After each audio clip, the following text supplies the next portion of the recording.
Queremos darles la bienvenida a este nuevo formato de entrevistas al espectador. Hoy nos encontramos con la representante de la Cámara, Catherine Miranda. ¿Cómo está, representante? Hola, de verdad un placer estar acá, con un poquito de susto, hay que admitirlo, pero feliz de estar acá en El Espectador con ustedes. Bueno, representante, empecemos con un tema clave estas últimas semanas, que es el presupuesto. Usted hace parte de las comisiones económicas. Las comisiones económicas generalmente no le han dado el aval a los proyectos del presidente Gustavo Petro. ¿Cómo es el panorama en esta ocasión?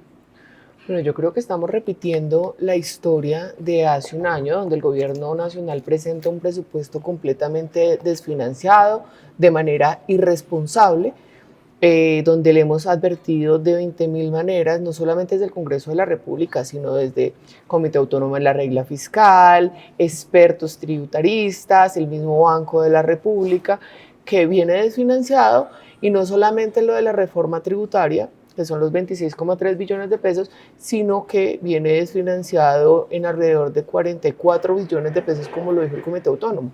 Entonces, presentamos proposición efectivamente para que ese monto sea reducido a lo que es lo correcto, lo responsable con el país. Entonces, y si el gobierno no accede, como nos ha dicho que no va a acceder, pues efectivamente lo que vamos a proceder es a negar el presupuesto como fue el año pasado. Sí, y precisamente negar el presupuesto también lleva a otras cosas, ¿no? Que pues es el tema del decreto, que también fue criticado muchísimo el año pasado, pues un presupuesto por decreto, sobre todo en esta vez que ya pues es el último año del gobierno del cambio. Sí, yo creo que al final eso es lo que el gobierno nacional quiere, tal vez por eso presentó el presupuesto sin los anexos que la ley le exige, y es que desagregue tanto los ingresos como los egresos. Eso no lo hizo el gobierno nacional con el presupuesto que acaba de presentar, porque sabe que el Congreso de la República no le va a aprobar un presupuesto irresponsable, desfinanciado. Entonces, lo que yo veo en este momento es que efectivamente pues es parte de ese objetivo y de esa trama que tiene el gobierno nacional para sacarlo por decreto efectivamente, y que los montos que están de manera global puedan ser utilizados y distribuidos al antojo del presidente Gustavo Petro y no las necesidades del país.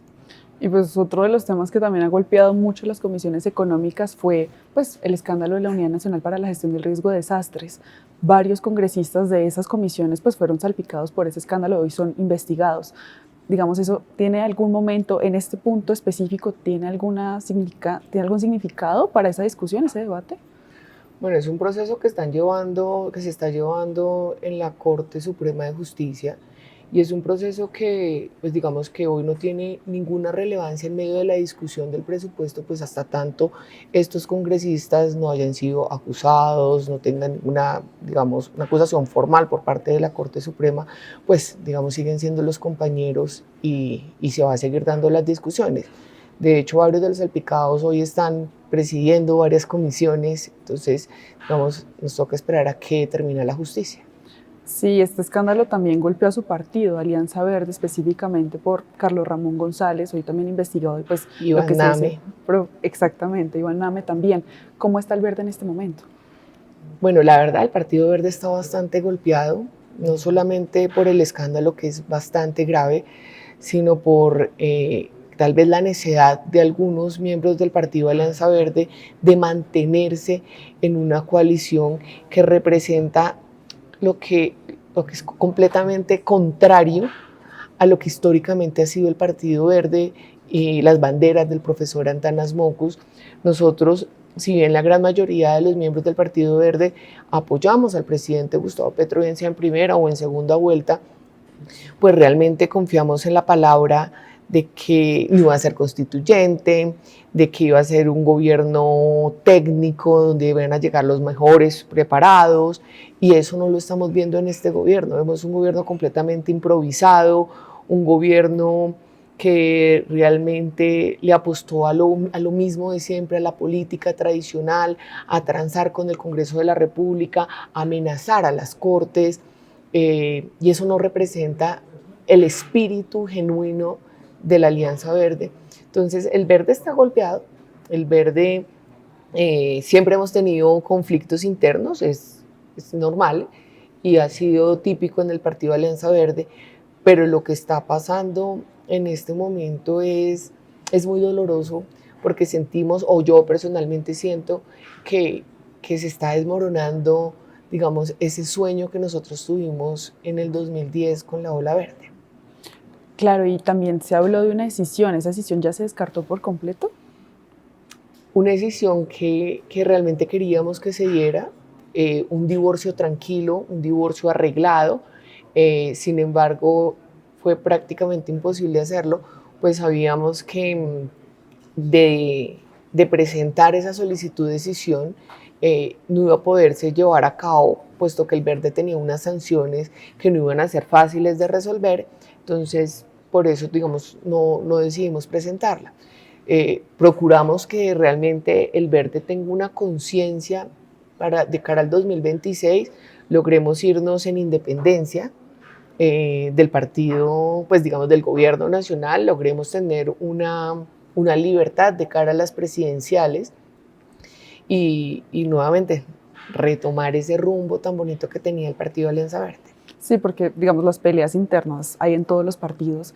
En el Verde también se ha conocido precisamente pues por esa corriente que es más pro gobierno y otra corriente que pues ha tomado la oposición también, usted hace parte de esa corriente.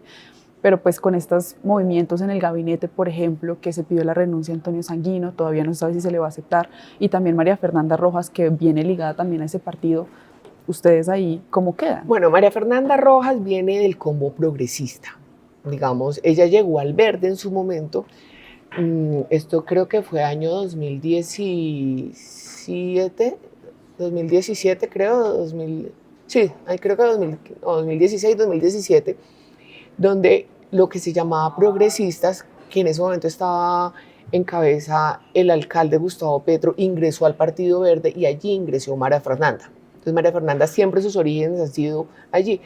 Antonio Sanguino sí entra en representación de esa ala petrista del Partido Alianza Verde y yo la verdad estoy muy a la expectativa que le quiten todos los puestos, no solo al Partido Verde, sino a todos los partidos políticos, porque yo sí quiero ver un Congreso más independiente, un Congreso que no acceda a los chantajes de Gustavo Petro.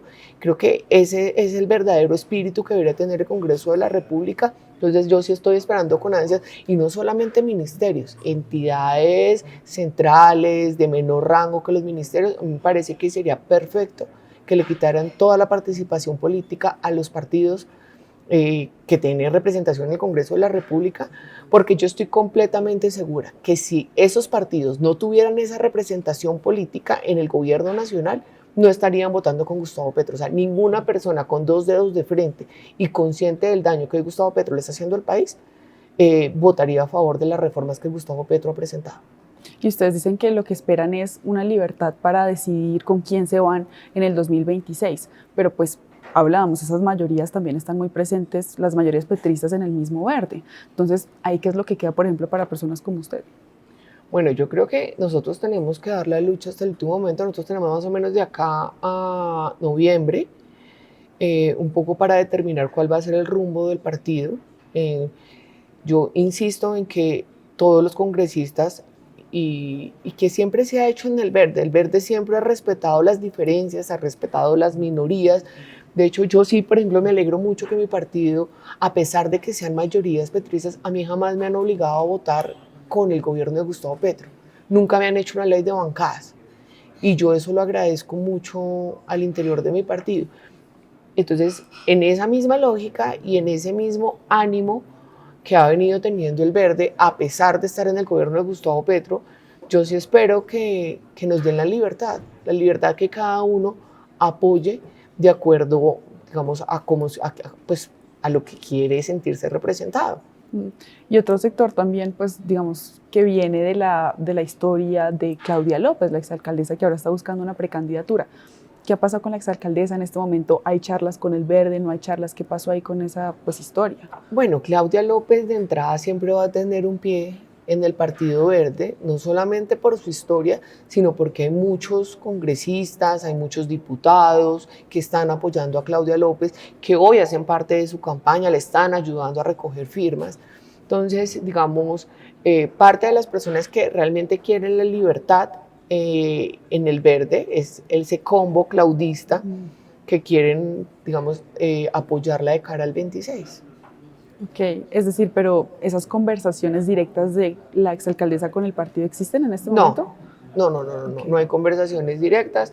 Hay conversaciones que están dando diferentes compañeros con otros frentes. El partido nos dio la oportunidad de conversar con diferentes actores políticos. De hecho, hay unos que están hablando con Armitage, pero absolutamente nada es oficial, nada es concreto. Y pues obviamente nuestras compañeras hablan con Claudia López. Lo que no significa que Claudia López vaya a ser la candidata del Partido Verde, que hoy el Verde no tiene candidato, por lo tanto tendría que irse en libertad. Ok. Y se habló un poco de estas charlas precisamente que estaban teniendo desde el Verde con En Marcha, con ASI, con Colombia Renaciente. Es decir, eso tampoco está concreto en este momento. Bueno, yo también hablo con el Partido Conservador, con el Liberal, aquí no hay nada. O sea, todo el mundo está hablando con todo el mundo. La lógica política que se está teniendo en los últimos tiempos es, bueno, con quién nos parecemos más, con quienes tenemos muchas más afinidades. Sin embargo, no hay digamos, no hay nada absolutamente oficial de que el Verde vaya a hacer coalición de cara al Congreso con alguna colectividad. Por ahora no hay nada oficial. Y también quería pasar a otro tema, que pues usted hace parte de la comisión de acusaciones. En la comisión de acusaciones se están moviendo procesos muy importantes, específicamente por la campaña del presidente Gustavo Petro, pero también otros relacionados también con el ex canciller Álvaro Leiva. ¿Usted cómo ve esos procesos? Porque hay denuncias incluso de que no avanzan. De hecho, yo acabo de dejar la vicepresidencia de la comisión de acusaciones, y ser vicepresidente de la comisión de acusaciones no tiene ningún poder, porque de hecho es el presidente de la comisión quien determina este expediente para quién va y esto. Yo dejé un escrito muy duro, no solamente para el presidente de la comisión, sino para el triunvirato, porque es increíble que llevemos 2 años y medio con el caso de topes de financiación ilegal del presidente Gustavo Petro y no haya absolutamente pasado nada en la comisión. Entonces, yo realmente desde la comisión, sabiendo que no hago parte de la investigación, sí he hecho mis reparos bastante fuertes, porque no ha pasado nada y por lo que veo lastimosamente no va a pasar nada. O sea, cuando los investigadores son los mismos que ayudaron a elegir al presidente Gustavo Petro y hoy hacen parte de su coalición de gobierno, o están bastante cerca, o están en su partido político, pues no va a pasar absolutamente nada. Y es bastante lamentable porque yo ya me declaré impedida y me aceptaron el impedimento, entonces puedo hablar.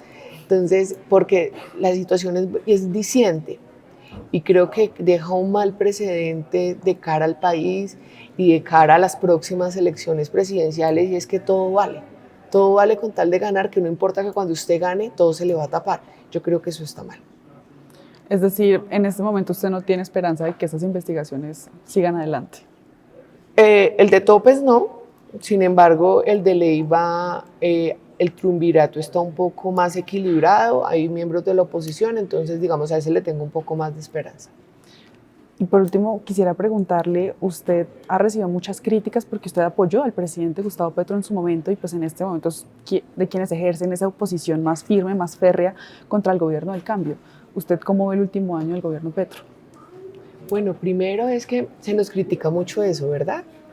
Y no solo a mí, en general a los ciudadanos que decidimos apoyar a Gustavo Petro, pero yo le digo, es como cuando usted le echa la culpa a la mujer de los cachos que le monta el hombre. Entonces, ¿es la culpa de la mujer o es la culpa de la persona que engañó? Es que no solamente me engañó a mí, engañó a 11 millones de colombianos que de verdad creyeron en esa lógica de no constituyente, de respeto a las instituciones, de que en los cargos más importantes del Estado estuvieran las mejores personas, en que cualificara, por ejemplo, todo la Cancillería y todo el cuerpo diplomático. En eso creí yo y creímos todos los colombianos. Entonces, me parece injusto señalar a las personas por creer. Hay que señalar a la persona que incumplió. Y como dice el dicho, el perro no lo capan 2 veces. Entonces, para las próximas elecciones, si algo tengo claro, es que no voy a apoyar, digamos, ninguna corriente del petrismo que tenga que ver con constituyente o algo por el estilo. Yo, lo mismo que le critiqué a Duque en su momento, por ejemplo, algunos nombramientos que no me parecían correctos porque no cumplían los perfiles, pues también se los critiqué a Petro. Entonces yo creo que uno en la vida tiene que ser coherente independientemente del gobernante de turno. Yo a Claudia López también la critiqué y era de mi partido y le jalé bastante las orejas si cometía errores. Yo creo que está muy mal que cuando no es la persona de la corriente política que a uno le gusta, entonces sí señalamos y señalamos y señalamos. Pero cuando quien comete los errores es mi presidente por el que yo voté, entonces miramos para otro lado. La llamada de verdad es que uno tiene que ser coherente con unos principios, con unas causas, sin importar quién esté presidiendo la República en este momento. Yo creo que la apuesta es un poco a ser más coherentes y a pensar muy bien el voto para las próximas elecciones. Bueno, representante, muchísimas gracias por pasar por acá. A ustedes, muchísimas gracias. Les queremos agradecer a la audiencia y a todos los que están conectados viendo esta emisión. Pueden seguirnos en todas nuestras redes sociales en @elespectador.com.